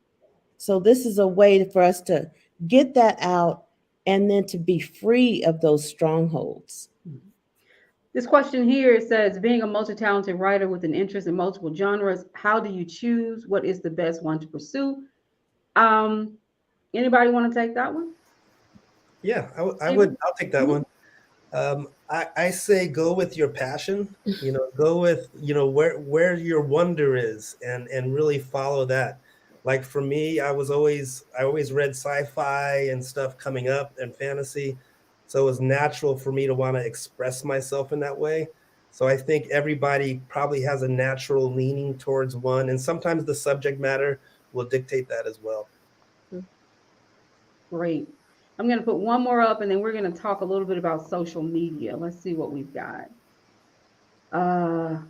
Like I said, some of these questions will require a whole 2 hours. We don't have it, y'all. I'm sorry. Sorry. Okay. Well, I think we're good with questions. There are some more comments and we'll put those up as well. If I missed anything earlier, audience, put it back out there and I'll try to get to it definitely. But for now, we want to move to social media and talk a little bit about that. And then we're going to talk about book writing. And we're going to just, we're only going to talk about social media shortly. And what I want to say is, what is this new medium doing for us as writers? And what is it doing to us, positively, negatively as writers? Anybody want to take that? I Social think media. I'll take that. I think as social media is a marketing tool, and if we look at it in that respect, we can exploit it to our advantage. And so, being influenced, it just depends on how you channel what you're doing. For example, the Black Writers Workspace, that you're influencing 12,000 people to tell their story, to look at other authors and look at the work. And so it's definitely a positive, for people like yourself and others that are creating uh, a capsule for people to go to get fed. Okay. So, yeah, there's negative in everything. And so social media allows us to make those right choices. Joining this group was a great choice for me because I had no idea that there were 12,000 or more, Black people that are writing and doing all these things. And I get to see it. So I appreciate that. I think, when I started the Black Writers Workspace, I was thinking I was going to tap into the 15 or so people I knew that like books and, I mean, not like books, but was writing books. And it has turned into over 13,000 people. And we've had a bunch of things to spin out because of it. What I struggle with though is in the use of social media, I've been able to do a couple of things people may not even know about. Like I go out and survey other book clubs. I surveyed about 2 years ago, 3 book clubs that had all mostly white readers in it online, and it had 125,000 people. And I asked the question, how many books written by Black authors that are not best-selling authors have you read in the last 12 months? I asked that question at 9 o'clock on a Friday night. By 12 o'clock, I had 500 answers, and I was called racist in probably about a third of those. Wow. So the use of social media, I say this, the use of social media is amazing because we are now all exposing ourselves to each other. Yes. And we are now having this conversation with what we post, what we say, what we don't say, and we can connect with communities that we never had access to. Yes. So we are now learning from each other on the Black Writers Workspace, but we are also having an opportunity to put our work out there. And that's why I started directtoauthor.com, so that we can post our books out and sell them and not have to worry with just Amazon, where we're competing with 30 million books. You're competing with the Holy Bible when you put your book on Amazon. I mean, my book's out there too, but you're talking about competition. Yeah. That's a lot of competition. So as you say, Paulette, there's good and bad with social media, definitely. And the problem, though, now is that for those who want to get the big publishing deals, as we kind of morphing into book writing, is that I'm hearing things like you have to have so many thousand followers to even get considered for a book deal. Mm-hmm. So are you telling me that in 20 years, the books out there are going to be written by TikTokers and celebrities? That's a concern I have, because we have to do everything we can to preserve Black literature. All right, go. Anybody want to talk about that? Yes, I want Antwan? to jump in because you touched on a lot of stuff that was hitting points for me. Okay, so one thing I want to get out there before I forget, relating to social media, and I've heard this over and over again from different videos I watch and articles I read and blogs, and a lot of you may know this already. Everybody keeps saying the same thing, no matter black, white, man, woman. Don't just rely on social media. Get and build and cultivate an email list. Mm-hmm. Because if this goes away, all of your readers go away. Mm-hmm. Access to your readers, I should say, go away. So build and cultivate an email list. The second thing I wanted to say was, I don't forgot already. I wanted to say that, I don't forgot now. I got so Think excited about about it. the email But what list. you just said is so wonderful. I do marketing and social media. I tell my clients, I tell everybody, social media is one tool in the marketing toolbox. It is not the toolbox. Right. Mhm. I see this all the time. I just need to start a. Do you know how hard it is to get followers? I don't think we talk enough about that, because we live in a world where everybody's going, this has got 2 million. This, for the regular people like us, regular folks, you're trying to get 50,000 followers on social media, you're going to spend a lot of money doing that. Yes, you are. It Okay, costs. so Absolutely. Okay, Antwan, go for it. okay, I'm sorry. What I wanted to say was, when you were talking about the TikTokers writing books, and I don't know, I'm sure you guys, I don't know if you guys been keeping on top of this, but I don't think it's going to be the TikTokers writing books. It's going to be the AI chat, whatever that stuff is called, the chat GPT. Artificial Yeah. intelligence. Chatbot. Yeah. Yes, I've been reading Yes. so many articles on that, and stuff is going like, they're doing it already. Like, people are making money off of that already, writing books and creating art, and some of this stuff is going to court, and they're having problems with copyright. The copyright department, as far as being able to copyright what you wrote versus what the chat GPT, the chat thing, whatever it's called, wrote. The AI. I'll just say the AI. Yeah, it's a chat So, GBT, and yes, it's AI, it's artificial yes. intelligence. So I think that's where authors are gonna have, or creatives are gonna have, a battle with that software versus the real creators.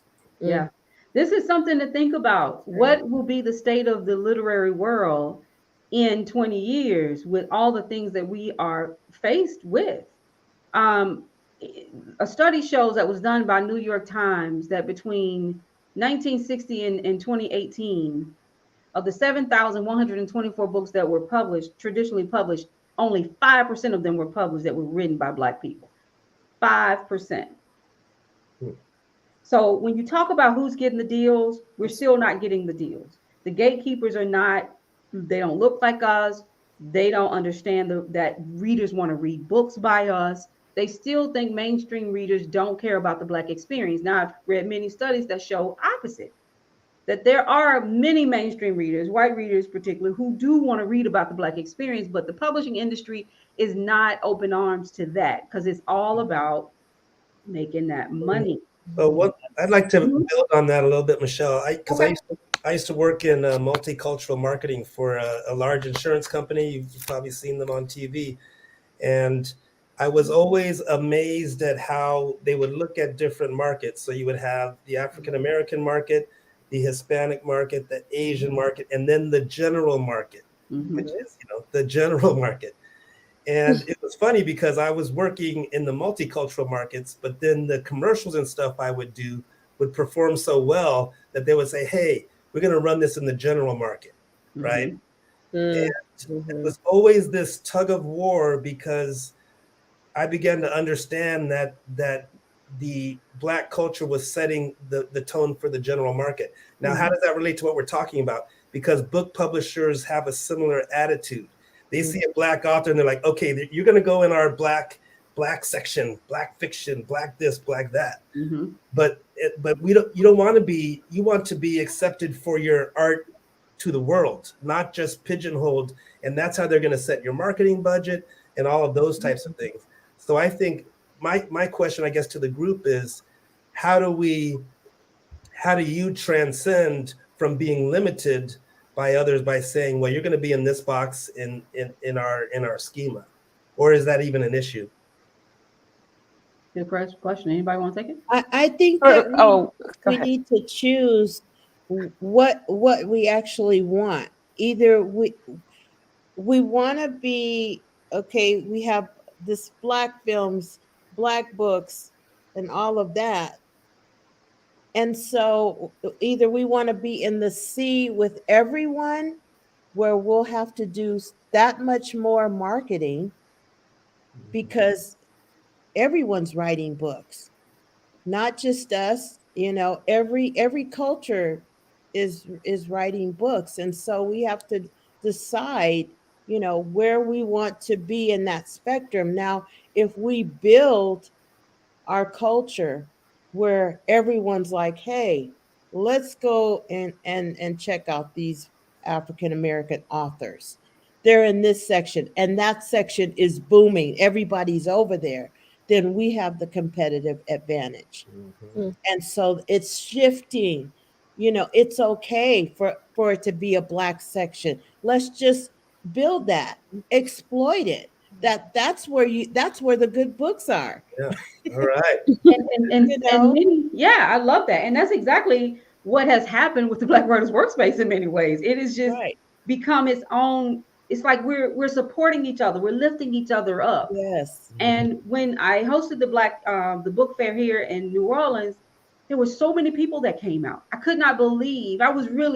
We had 75 writers and 73 of them were Black. We only had 2 non-Black writers. And there were 500 people to come through in a city who I don't know has ever really did this before. So I think we have to build each other up and find our own ways of getting the word out there and support each other in what we're trying to do. I definitely believe that is the key. This is a great conversation, everybody. I am so loving it. And we're gonna, we've already kind of morphed into the conversation about book writing, but let's really, really talk about writing for the culture and what does that mean? And why, as Paulette mentioned, why is it a Black books, white books, Hispanic? Why are we caring about that? A good story is a good story, right? I mean, am I wrong? A good story is a good story. I am fine with, as a writer, keeping in the forefront the importance of my culture. But I, as a creator, I want to be able to create whatever I choose to create. I don't want to be in a pigeonhole to say I can only write books for Black people. I write books for readers. Right. Mhm. And I mean, think about how many books you read growing up that was written by someone who was not Black. All through school, Shakespeare. Oh Right. my goodness, To Kill a Mockingbird. I can rattle them all. Read them, loved them, don't have any problems with it. Mhm. But with us, we've got book bans, we've got African American courses being eliminated. There are things that are hurting our work because there is still the assumption people don't care about the Black experience, and we know that's not true. So let's talk about this writing for the culture. Do you write for the culture, or do you write for your reader? What does it mean to write for the culture? I mean, what is that all about, guys? Anybody want to start? Dr. Cat, we haven't heard from you. Thank you. I think that I do. I'll be out there. I write for my audience. I write for Black people, Black women, people of color, other cultures, because I don't see that. I don't hear that experience. But I know what I do know are the facts, and we spend money. We're the number one spender. I don't need a company to tell me that. We spend money on what we want, how we want it, when we want it. But we have been thought that we should spend money on brand, on labeling, on mass. And so what I like about is that, and I like about your platform and your writers group, and I found out about the event too late. I couldn't get down there. But so I love what we're doing, and I always remain hopeful that 20 years from now we'll be independent. We won't need a company to put us in the Black section because we're going to be everywhere. I mean, everybody copies what we do. right. Like you said, I agree, Stephen. We already know that. We don't need a company to tell us they're going to be copying us. We just need to do it and support each other. So my audience is my people when it comes to writing. And that's who I'm focused on. I'm in focus, and I am with the positivity, and I want to do things that are going to enhance our life, our quality of life. What can we do in all kinds of platforms, and show who we are as a people. So that's just who I am, and I'm unapologetic about it at this point. I don't. If you want to buy the book, buy it. I don't care who you are, but who I'm speaking to, who I want to make a difference with, who I want to impact is my people. Nice. Anybody else? Well, quickly, there's a question on the screen. They keep posting this, but I want to make sure we get it. Do I need to have permission to mention official organizations, real or say real people's names? Yes, you do. I just want to say that because they posted it a couple of times, so I hope we got to it. I'm sorry for the delay, but yes, you definitely need to do that. If you're unsure, talk to a lawyer or a copyright person. Just make sure you protect yourself because there are people who will come after you for putting their name and their information in a book without their permission. Okay, let's go back. Intentionality, I mean, writing for the culture. Anybody, Yeah, I just Antwan? want to build on what Dr. Katz said. When I wrote this is my first time author, right? So when I wrote, I feel like I was writing, I didn't have anyone in mind that I was necessarily writing for. I just wanted to write a great story that expressed what I was trying to do, what I was going through. I remember just a quick story when I was a kid. I was a Army brat, so I grew up on the West Coast around a lot of white people. And I go home in the summers and stay with my grandma, and I'd be around a lot of Black people. And I remember one morning, I always had my books and stuff. My grandma said, "Boy, you need to get out of the house, go to this summer camp and play with these other kids." And I took all my books and stuff, and I went there. And these kids ridiculed the hell out of me. They were like, look at him. They were laughing because I had books. And they called me the little professor and shamed me. And I ran away from there crying.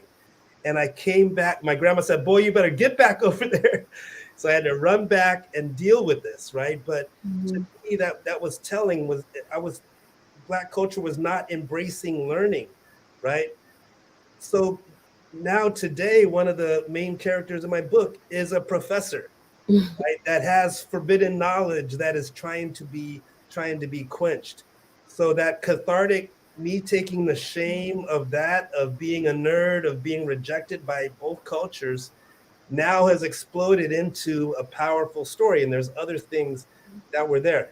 But the point I wanted to make is I didn't write it the book with any one target in mind. But you know what? I'm taking it first to is my people. I'm most excited to bring this book to the culture. And I didn't really necessarily know that would happen. Maybe I had some resentment because I felt like I wasn't always accepted. But right now, I'm loving sharing this. I'm talking to high school kids before the book was even out. I'm talking to high school groups and doing different things and going to shows.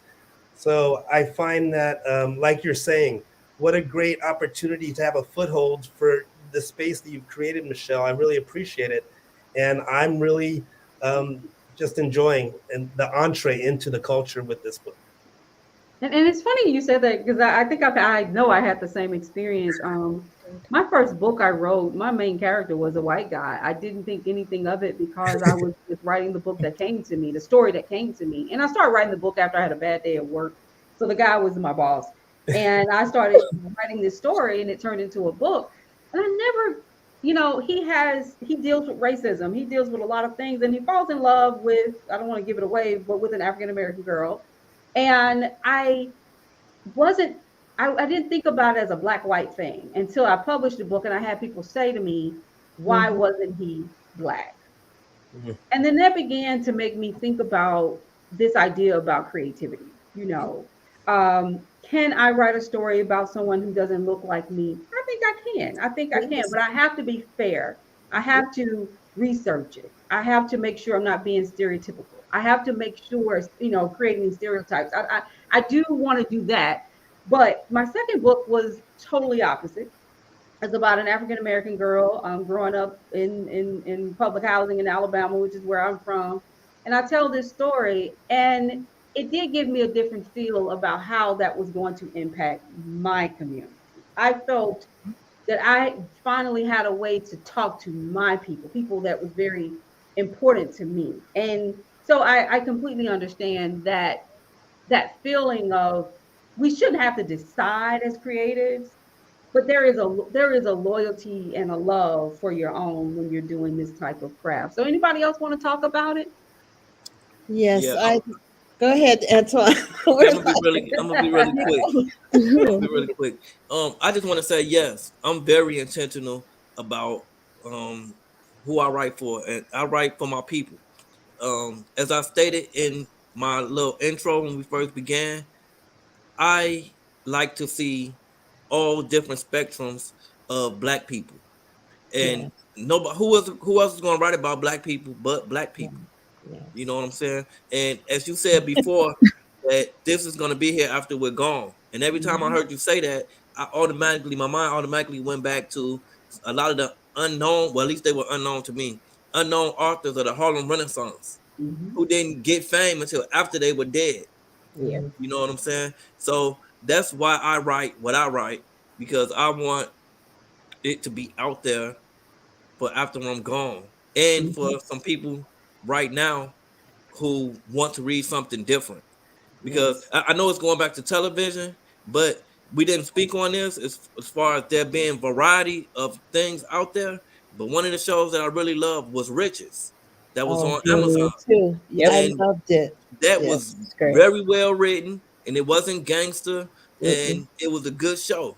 You know what I'm saying? So that's why I write for my own people to add some diverse stories. I love that. I gotta look that up. Now you got me. I'm gonna be finding that Antwan, tonight. I'd like to comment on that. Yes.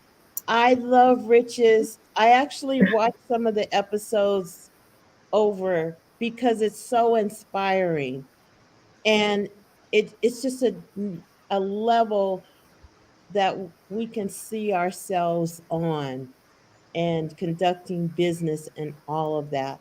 Um, Back to your question, I wrote a book called 2020 America at War, We the People. And I wrote it during the pandemic. I journaled every single day what was happening from when the country shut down. And I wrote it because I knew that there were going to be other books about this and that they were going to leave out things. Mm. And I wrote, and the George Floyd, what happened to him, but the coming together of our people, Black Lives Matter came to the forefront.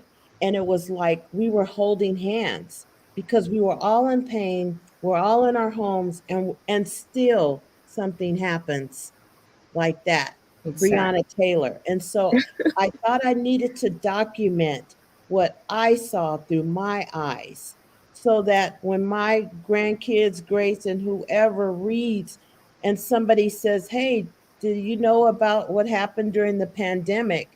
It's a real life story. It's not fabricated. Mhm.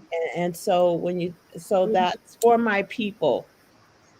And there's absolutely nothing wrong with writing for your people. For we have to do this if we are going to keep our stories alive. Yes. That is the beauty of technology, social media, all these new tools, and self-publishing has granted us that opportunity to put our work out there. But I never talk about self-publishing without saying you still have to do it right. Get your work edited, get a nice book cover, care about what you put out into the world because there are over 1 million books being self-published every year. Over 1 million. Okay. Now, we're all competing to get some space and to get people, build a fan base. But a lot of this work people are just writing and putting it out and not thinking about this is what's going to be on the bookshelf in 50 years, you know. And now that it's being harder for us to get our books in the schools in certain states, which could be a problem that crosses the whole United States, we really do need to be considered concerned about the quality of work that's out there. So we definitely need to do that as well. So we are at a minute and 36. We have about 25 minutes to go. Ask your questions, everybody. And if anybody on the screen want to go back and revisit anything, whether we're talking about film, books, TV, social media, music, this is the time to do it. Those of you who are out there, thank you. You are doing a great job. I can't even keep up with the questions.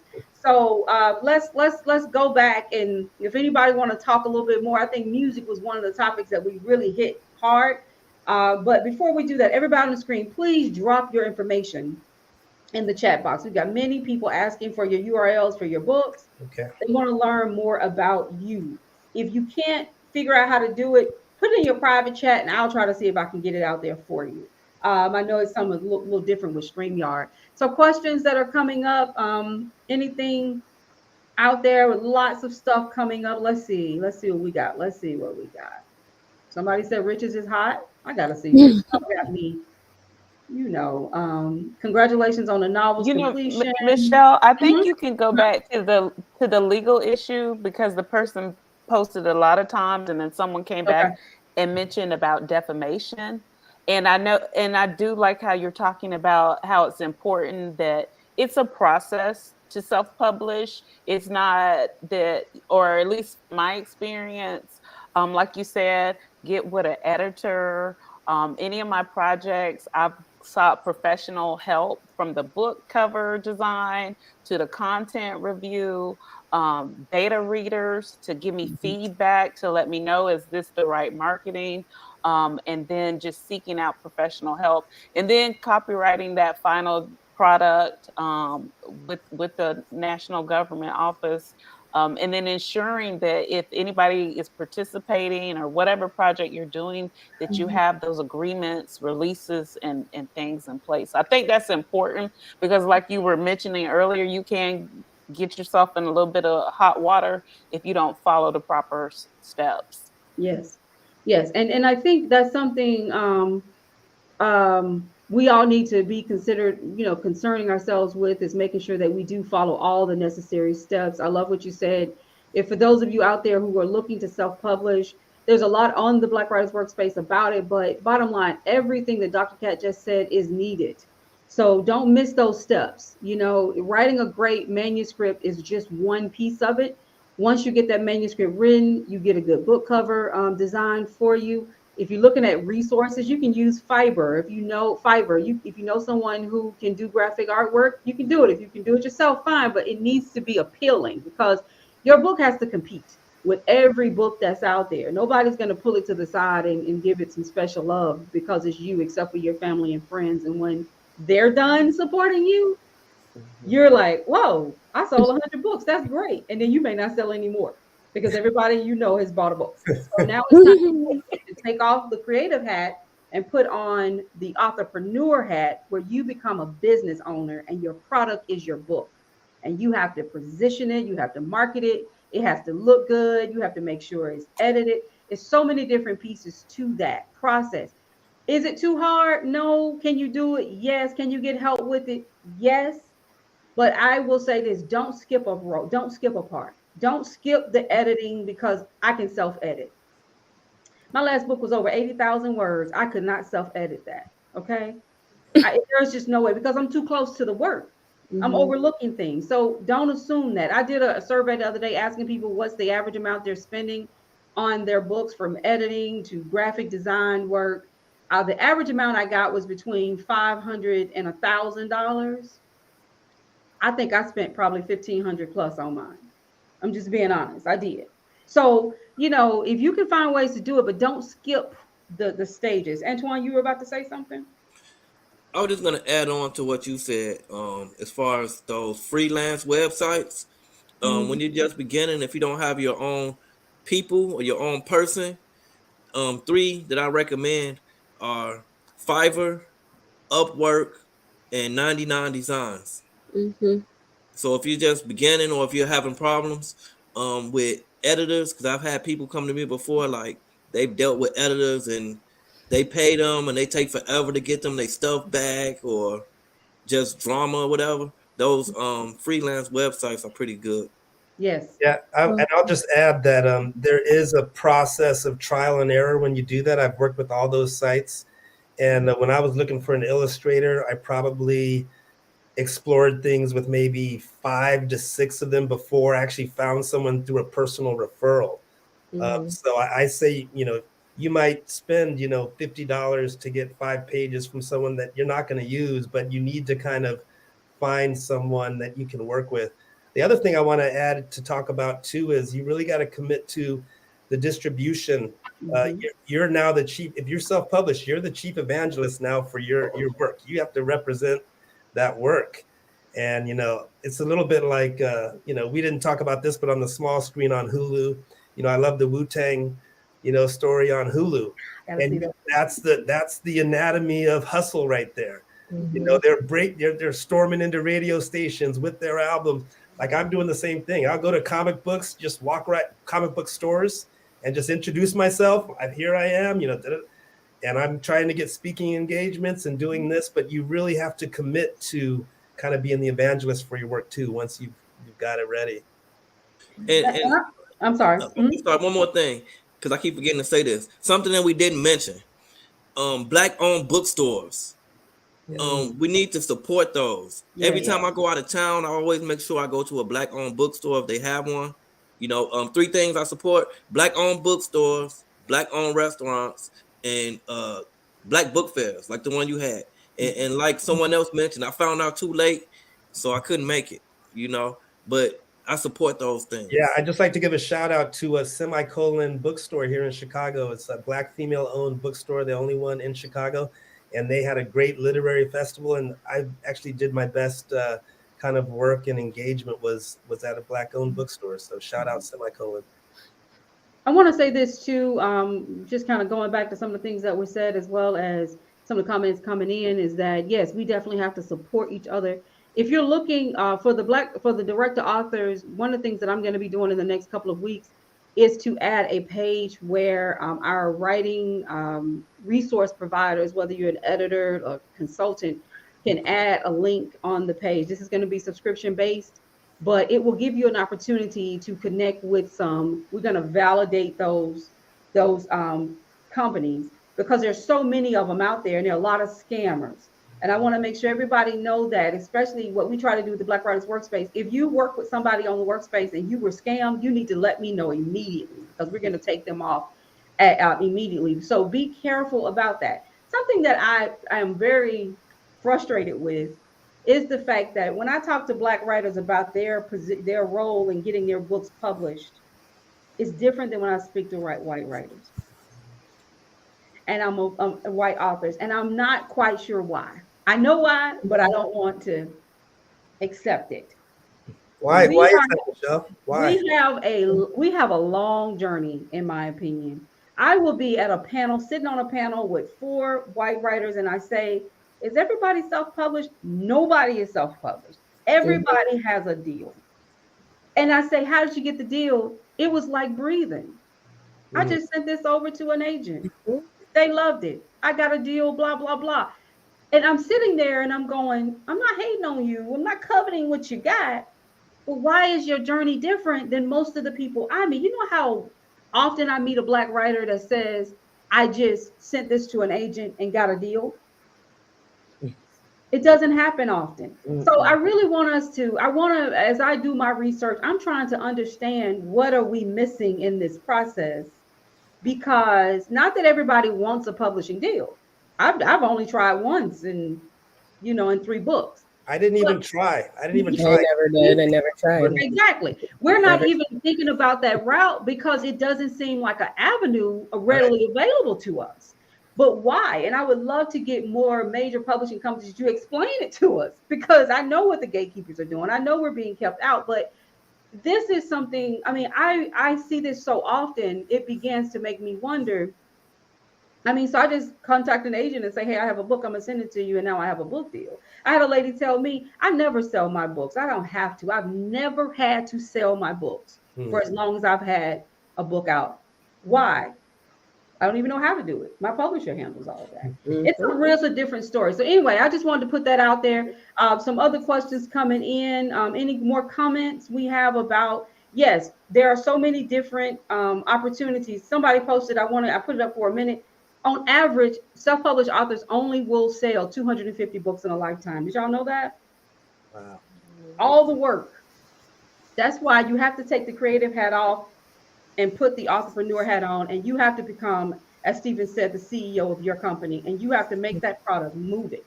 You have to go into those bookstores, support your Black bookstores. You have to be your marketing person, because of that 250, probably 100 are friends and family. And you know they ain't buying but one. Grandma ain't buying but one book from you. One time. Spending all that money. Talking about I got 16 books from Antwan on his shelf. She ain't doing that. So you have to start marketing yourself.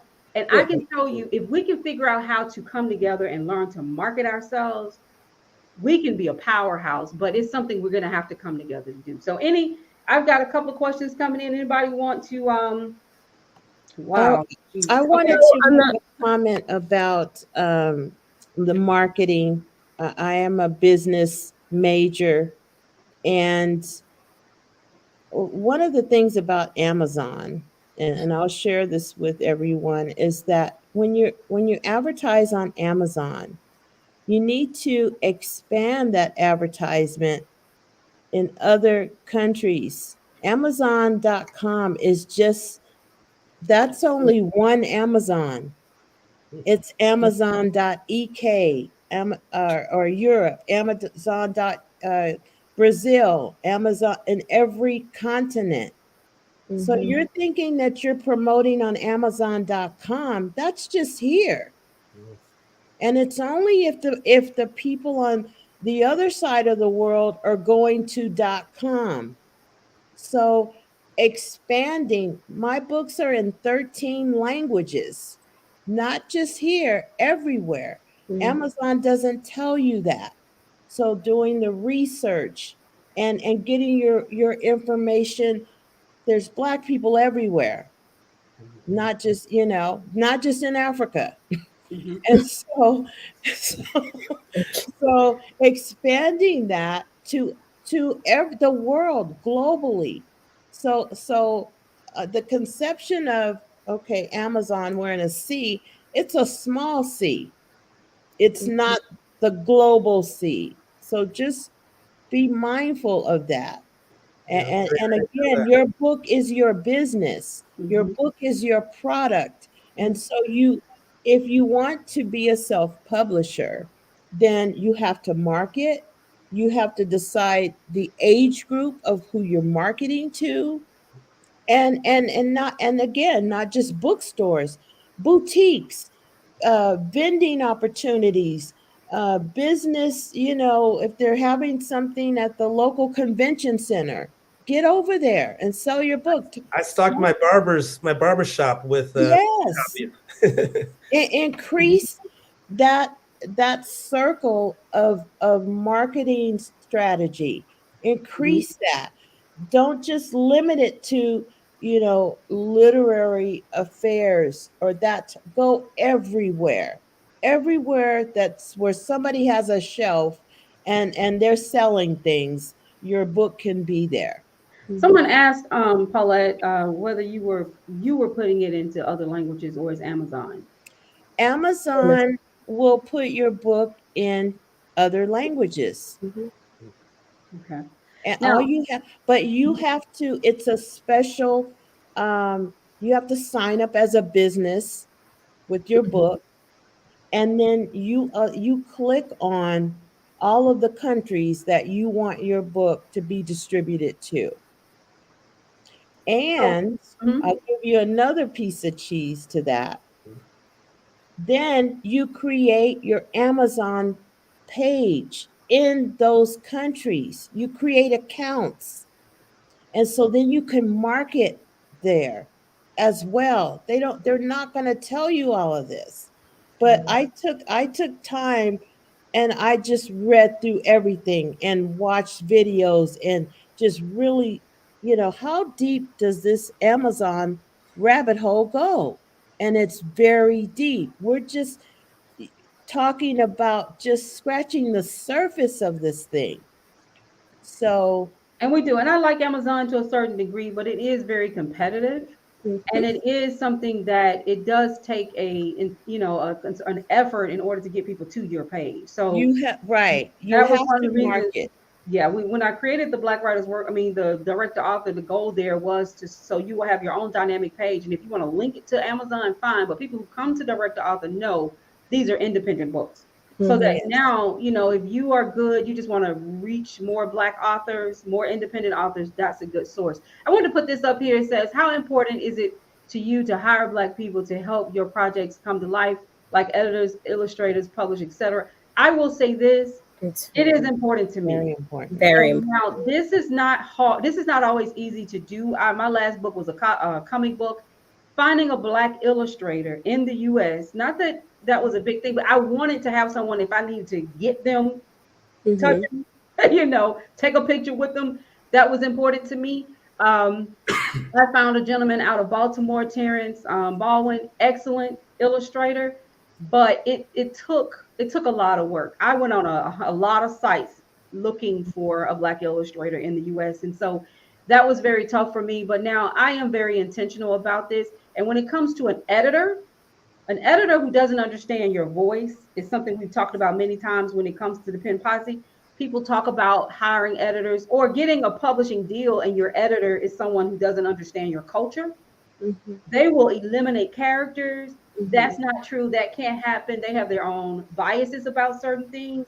Be sure that whoever you work with understands your tone and your voice. It doesn't matter. I want them to be African American if possible, but if they're not, they still need to understand your tone and your voice. So anybody else want to talk about their process of hiring within the culture or like I it is important to me always to work with other artists that are Black. Like that means a lot to me, but I also try to also do it on the other side, because I also do writing, like ghost writing for people. And one of the major parts of that is that I do like sliding scale. Like I make it about you getting somewhere, not you paying me. And of course, at this point, that seems like it's probably not going to make me a lot of money, but that's fine, because like the idea is just to eliminate that barrier, because that's all any of this is about. It's like there's a barrier between you and this. And if all that is writing something on a piece of paper, then I'm going to do that for you. Whether that has to do with like childcare or legal stuff or newsletter, maybe you need to tell your boss something and you don't know how to put it into words. Like I try to make myself available for that, just even throughout my friends. Like if that is the only barrier to you getting to here, then tell me and I will like help you get there. So it's important to actually hire people and work with people and partner with people who are, in that position. But I also like to have another end of it where I'm actually like helping you do whatever you need to do and not always making it about like something that benefits me fully. And that's hard to do because of the culture we live in, but that's feels like my contribution to life in general, like maybe if I model it long enough. So I try to like stay the course with that type of attitude. It's really hard to do, but that's what I like to focus on in terms of other artists, all artists of color, really. Like the person who's helped me do all my like original ads was my friend from college, and he's not white, you know, he's not Black either. It's like there's all these other ways that you can help people show up, and it doesn't always have to be like involving you and your benefit. It can just be like sharing a resource. So I guess that is another thing I think is essential if you like actually want to be intentional about changing something. Like if the goal is to actually change the landscape, then you have to have intentionality of like every piece, not just, oh, I'm going to hire you. But then it's like, there's other pieces to that still even. So, yeah. Yes. Intentionality, that word keeps coming up. So great. Anybody else in your experiences with looking for talent, Black talent to help you? Some people don't care. And I'm not saying that it's something that you have to, everybody who works with you have to be Black, but it is something that if so, you are helping another Black business person grow. Yes. And a lot of our illustrators, graphic designers, people do layout, they are struggling to find work because for as much as, you know, I can tell you this, I own a PR firm. It's not always easy as a Black business owner to get work outside of the Black community when you're doing something like writing or designing, because there are ideas that we don't understand the process the way other people do. My company was hired to do the souvenir book for the World Games, 162 pages. It was amazing. I have a Black graphic artist out of the Carolinas. He is dynamic. And so, you know, but winning those types of bids were very hard. It's very hard to do. And being able to show that we're diverse, we can do anything. I can, you know, my company can do anything that another PR firm can do. So that's something that to keep in mind. I'm going to take a minute and start dropping some of this information into the comments so that people can contact our writers. And we are going to wrap up with everyone giving a few positive words to our writers and to our readers. I want to say this. First and foremost, thank you everybody for being a part of the Pen Posse. We were talking about writing for the culture. We've talked about books and music and film and social media. These are areas that are important. I think overall where we come from or where we're getting at is that there needs to be a level of intentionality to put good work out into the world and know that that work will influence the community as a whole, but also be true to yourself.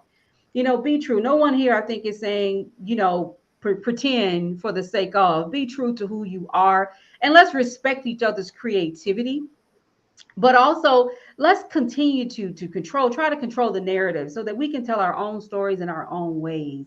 So I thank you so much for being with us, and we're going to wrap up these last 3 minutes by giving everybody about 30 seconds to leave a drop of some positivity into this conversation for our writers and our readers.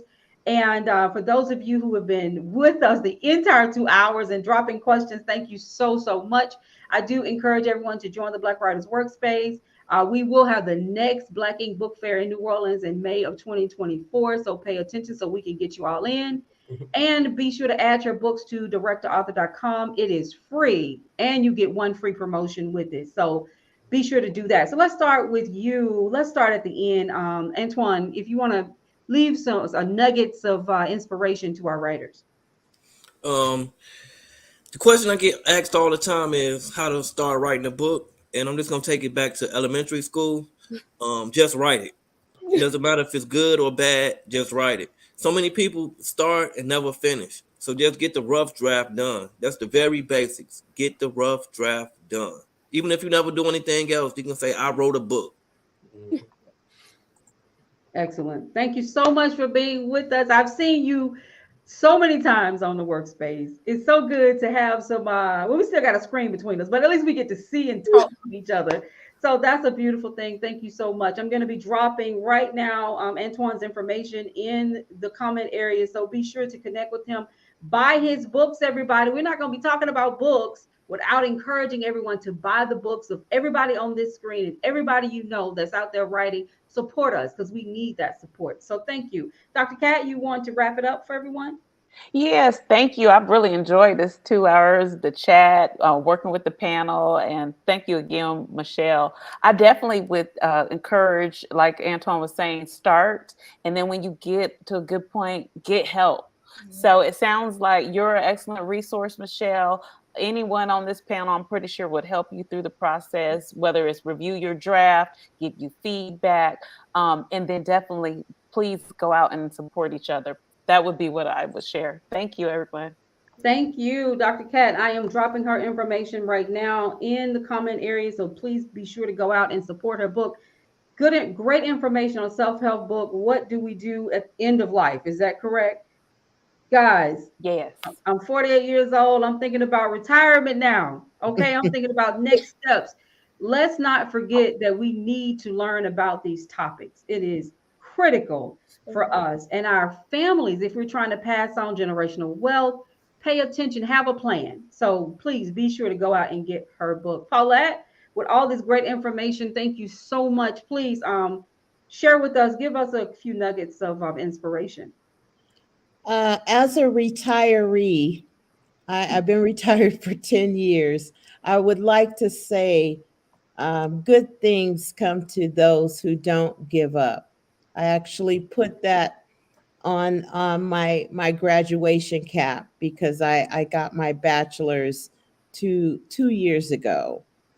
And so thank you. And so I agree with with Antwan and Dr. Cat about write your story. It is so cleansing, it's so empowering, no matter what. And if you don't have time to physically write, go on your phone and click on that notes app and just speak it.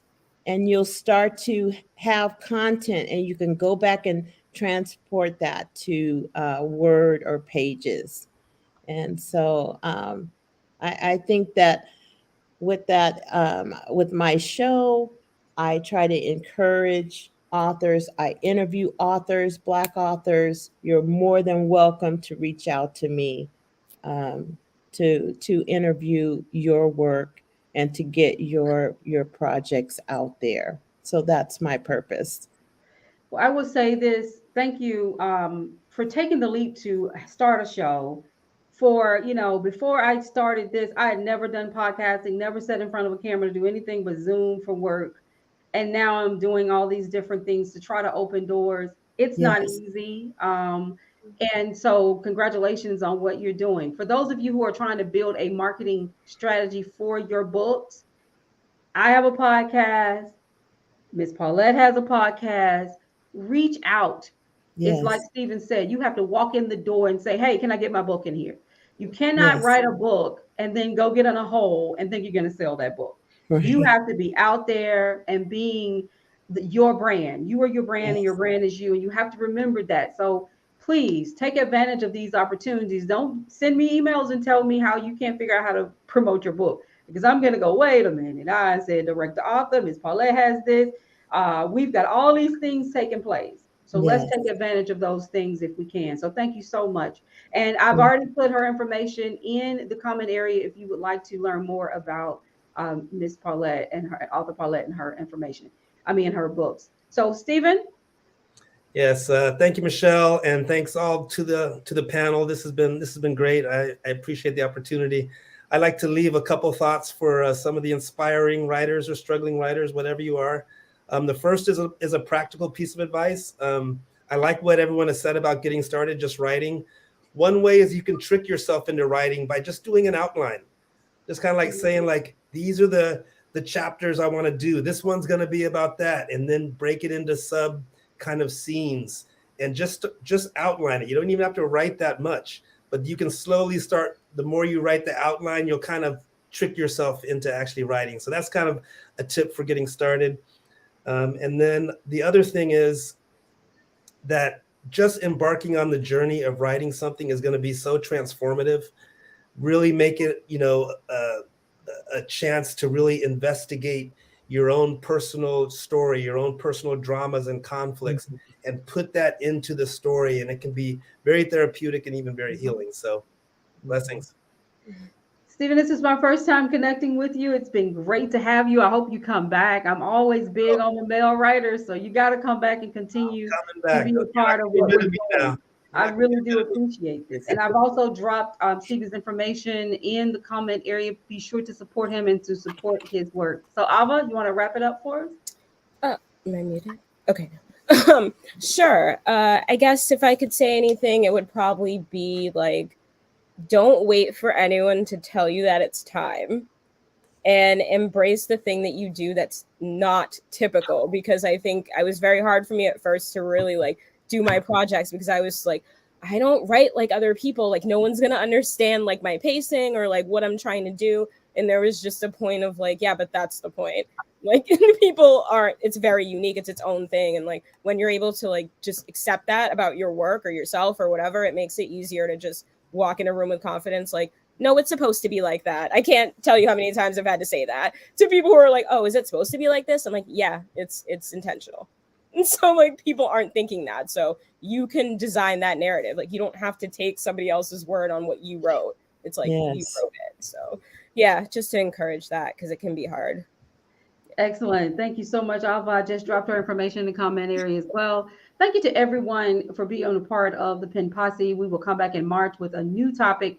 If you're interested in being a panelist, when we put the information out with the topic, we will also put a link that you can register as a panelist. So we had about 25 people to register for this one. We selected only a few. However, we do try to give everybody an opportunity to be a part of the Pen Posse.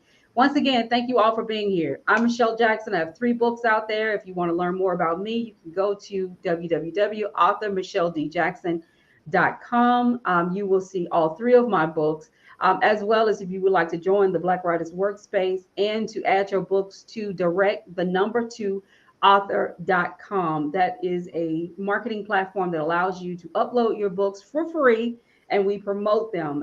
And you can also get book services, get on my agenda. We can talk. We do consulting. We do press releases for you.